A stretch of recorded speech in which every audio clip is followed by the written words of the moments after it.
السلام عليكم ورحمة الله وبركاته. أهلا بيكم أصدقائي.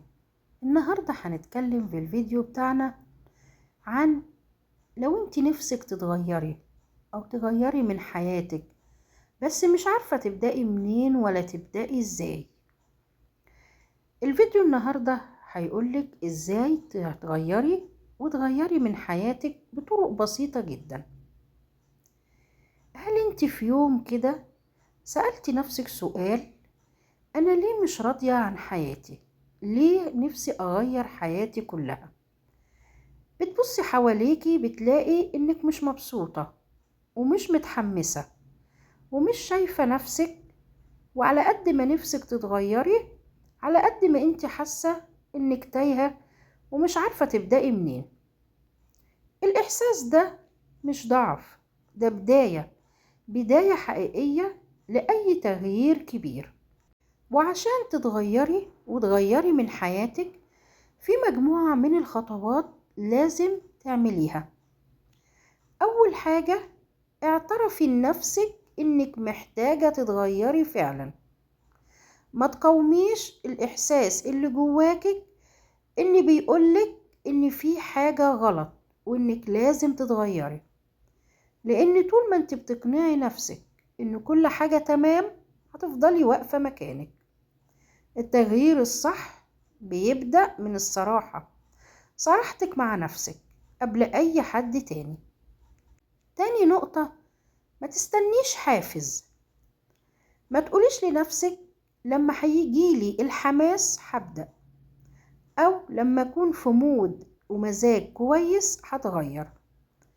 الحقيقة إن الحافز مش هيجي الأول، الفعل اللي هتعمليه عشان تغيري من حياتك هو اللي هيجيبلك الحافز ده.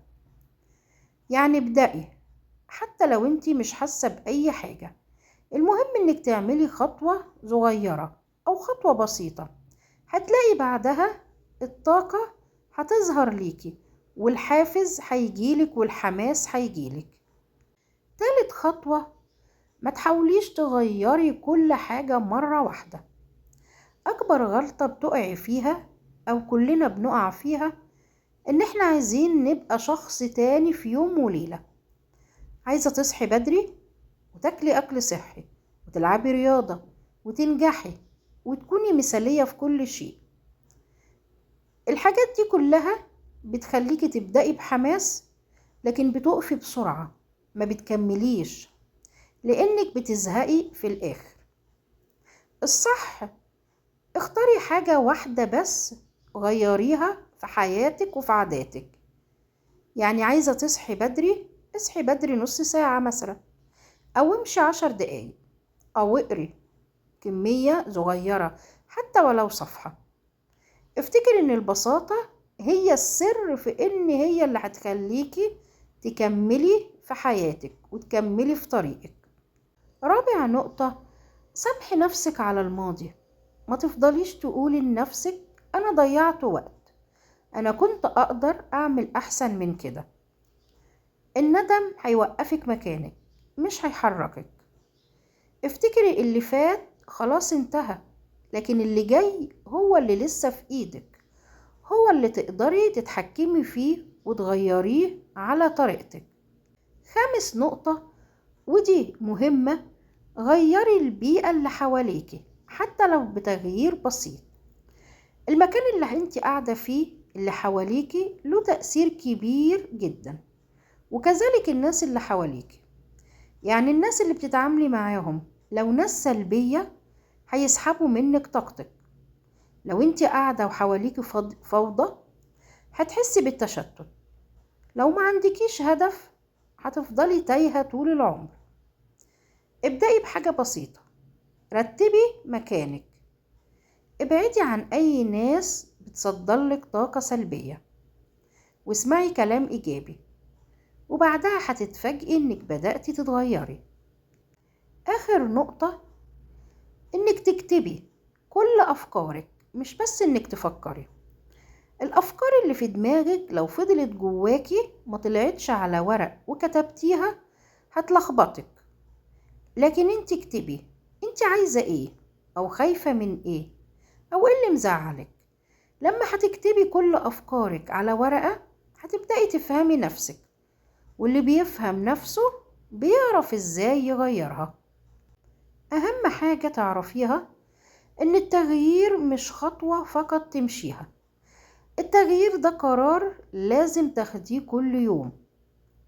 كل يوم بتقرري إنك هتكملي ومش هترجعي لنفسك القديمة، وفي كل مرة بتختاري تكملي انت بتقربي من الحياة اللي نفسك فيها.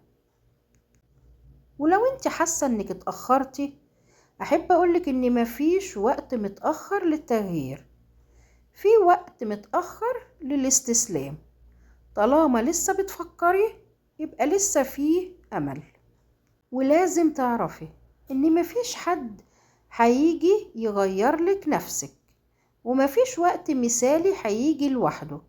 انت اللي لازم تبدأي الوقت حتى لو بخطوة صغيرة، لان الحقيقة الوحيدة اللي لازم تعرفيها ان الحياة اللي نفسك فيها مش بعيدة عنك، هي بس محتاجة شجاعة البدايات، محتاجة يكون عندك شجاعة تبدأي، ومحتاجة تعرفي ان انت مش لوحدك اللي مريتي بالإحساس ده. كلنا مرينا بالمرحلة ديت، ان حياتنا مش عجبانا وعايزين نغيرها للأحسن. خليني أسألك كمان سؤال، انت مستنية ايه؟